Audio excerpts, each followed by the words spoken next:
زکوٰۃ حقیقت میں ہے کیا، اس کو سمجھ لیجئے۔ زکوٰۃ کے اعتبار سے بھی شریعت اسلامی کی روح سے مال جو ہے وہ دو قسم کا ہے۔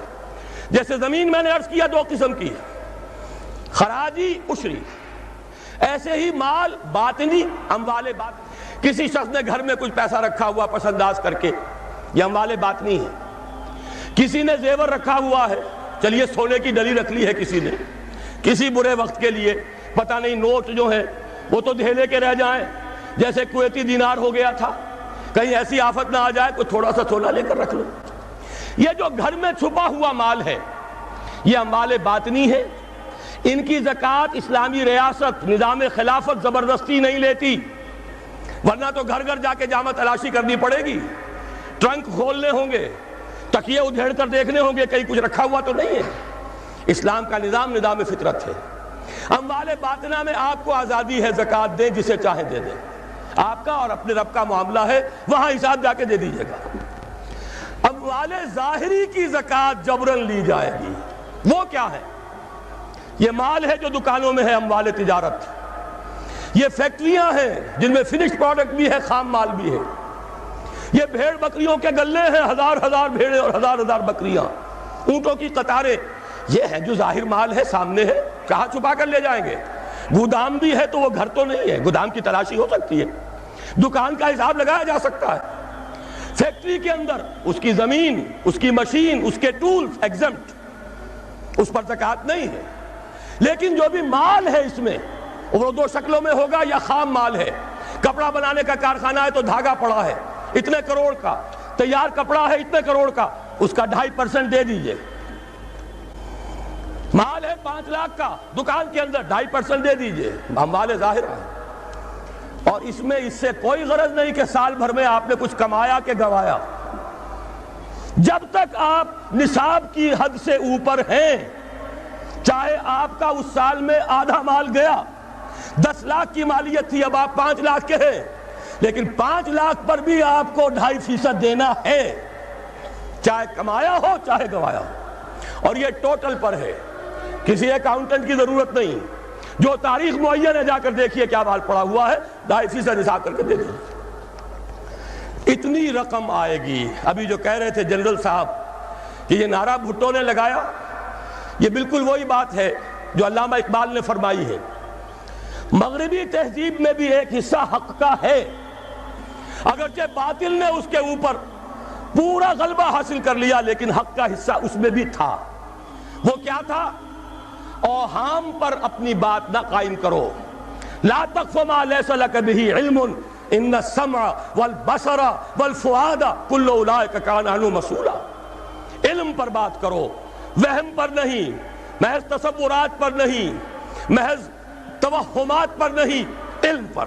موقف تمہارا علم پر قائم ہونا چاہیے۔ یہ بات تھی، انہوں نے لی، توہمات کو ختم کیا، کھول آنکھ، زمین دیکھ، فلک دیکھ، فضا دیکھ، مشرق سے ابھرتے ہوئے سورج کو ذرا دیکھ۔ لہذا سائنس بڑھی، ٹیکنالوجی بڑھی، آئی ان کے ہاں ترقی آئی۔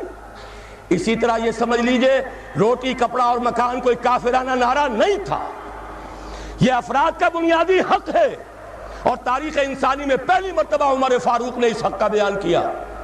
اگر دجلہ اور فرات کے کنارے ایک کتا بھی بھوکا مر گیا تو عمر قیامت کے دن ذمہ دار ہوگا۔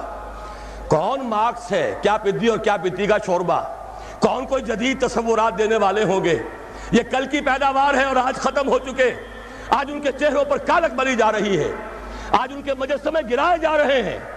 عمر فاروق کا فرمان، یہ محمد کے غلام اور ایک ادنا تربیت یافتہ سپاہی کا فرمان ہے، یہ تا قیام قیامت قائم رہے گا۔ ہر شہری کی بنیادی ضروریات کی کفالت ہے جو نظام خلافت کے ذمے ہے۔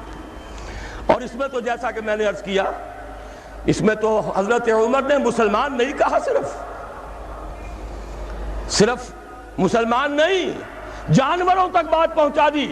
اس کا مطلب یہ کہ غیر مسلموں کا بھی حق ہے۔ اس لیے کہ حضرت عمر ہی نے ایک مرتبہ دیکھا تھا، کسی صوبائی دارالحکومت کے دورے پر گئے تھے، کوئی ایک بڈھا غیر مسلم غالب المجوسی تھا، وہ کچھ خیرات مانگتا پھر رہا تھا، بہت بوڑھا ضعیف۔ وہاں کے عامل سے حضرت عمر نے پوچھا یہ کیا معاملہ ہے، یہ خیرات مانگنے پر کیوں مجبور ہو گیا؟ تو انہوں انہوں نے کہا غریب ہے اور اس کے پاس کوئی ذریعہ نہیں ہے. فرمایا یہ بڑا ظلم ہے کہ جب یہ جوان تھا کماتا تھا ہم اسے جزیہ لیتے تھے، اور آج اگر یہ بوڑھا ہو گیا ہے اور اس کا کوئی والی وارث نہیں ہے تو ہم نے اسے سڑکوں کے اوپر بھیک مانگنے کے لیے چھوڑ دیا. اس کا بھی وظیفہ مقرر ہو جائے گا. یہ ذمہ داری، یہ کفالت عامہ ہر شہری کے لیے. اور یہ جان لیجئے تجارت میں اور صنعت میں یہ سارا فساد جو اس وقت ہے وہ اس وجہ سے ہے کہ عام آدمی، عام کسان، عام مزدور مجبور ہے کہ سرمایہ دار اور جاگیردار کی ٹرمز پر کام کرے.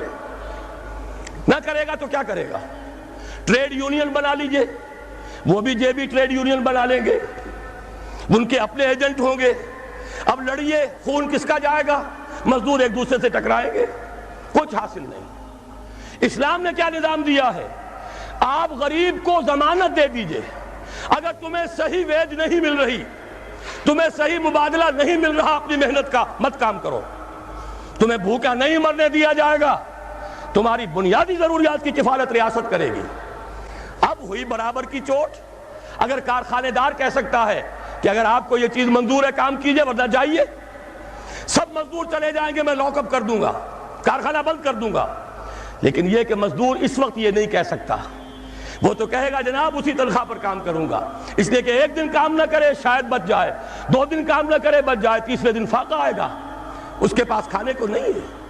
لیکن اگر معلوم ہو میری ریاست خلافت اللہ فی الارض، وہ ضامن ہے، وہ رب العالمین ہے، اور اسی کی رب العالمینی کا یہ مظہر ہے نظام خلافت. رحمت للعالمینی کا سب سے بڑا مظہر محمد رسول اللہ کی یہ نظام خلافت، یہ ضامن ہے، یہ مجھے بھوکا نہیں مرنے دے گا، یہ میرے بچوں کے لیے کوئی نہ کوئی چھت ضرور فراہم کرے گا. تو پھر اس کے پاس بھی بارگیننگ پاور ہے، وہ بھی قدم جما کر بات کرے گا کہ جناب یہ ویج دیتے ہیں تو کام کروں گا ورنہ نہیں کروں گا. یہ ہے جو آسان ترین حل ہے. باقی یہ کہ جبر کیا تھا روس نے، اس کا حشر دیکھ لیا. اور سرمایہ دارانہ نظام اس وقت تو بڑا خوش ہے، اس کے ڈنکے بج رہے ہیں، اس کی فتح ہو گئی. سب سے بڑا دشمن سرنگو ہے، وہ تو سجدہ کیے ہوئے ہے. لیکن یہ کہ واقعہ یہ ہے سرمایہ دارانہ نظام کے اندر جو کنٹرڈکشنز ہیں، جو تضادات ہیں، اب وہ ظاہر ہوں گے. جب باہر مقابلہ تھا اندر کی لڑائی ختم تھی، اب اندر سے فساد ابھرے گا، اندر سے ایکسپلوژن ہوں گے. یہ غیر فطری نظام، یہ غیر انسانی نظام، یہ غیر معقول نظام ختم ہو کر رہے گا.